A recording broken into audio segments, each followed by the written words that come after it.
let's take a quick look at just some of the class notes that I have left for my students in the chat records in the last few days.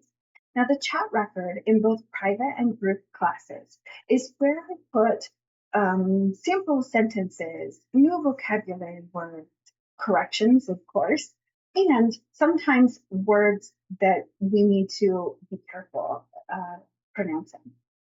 The first one is I'm learning as I go along. This is a great expression.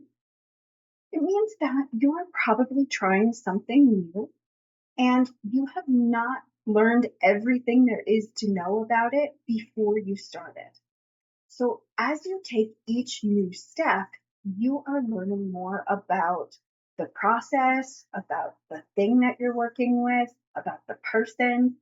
As you take each step, as you go along, you are learning. So if you want to learn to draw, maybe you don't take a class, but you just try to draw something and you learn from that what you like and don't like and what you want to learn to do next. The second one is I didn't hear back from my friend for 3 days. We have two important parts here. Now, the from my friend part is not strictly necessary depending on the context, so that's not one of our important parts. The first important part is I didn't hear back. To hear back means to receive a response. So in this case, this student tried to contact a friend, but did not receive a message for a period of 3 days, which is the second important part. The duration of time, the amount of time that the student did not hear or receive a response from this friend was 3 days. So I didn't hear back for 3 days. From my friend is only necessary if we don't have the rest of the story in context.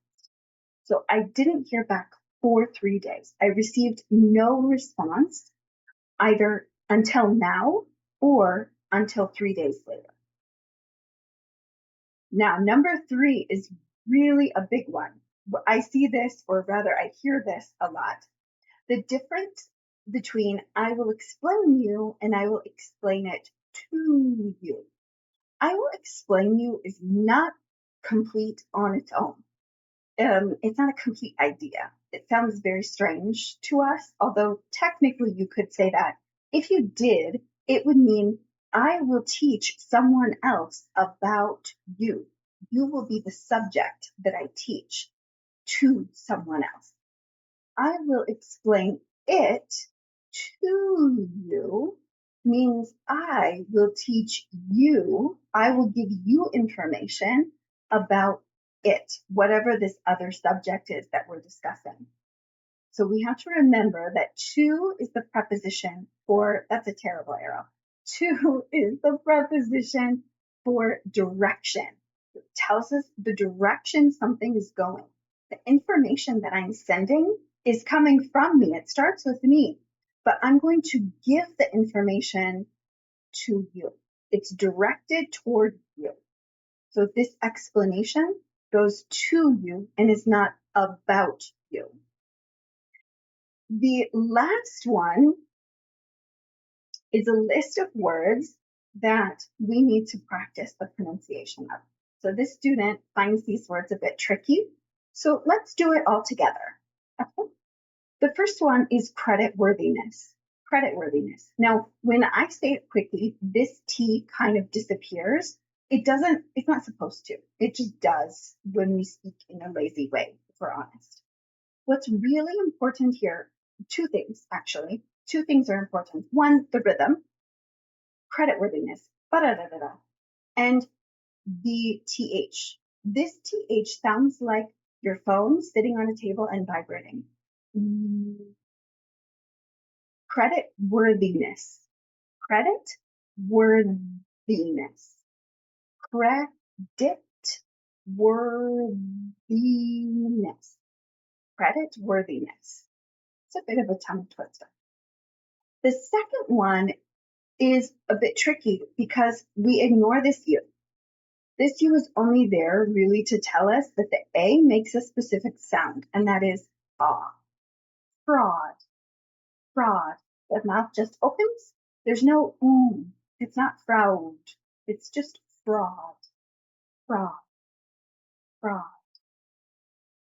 Now, this one is not a very common word, but if you're in economics or finance or something like that, you might use it.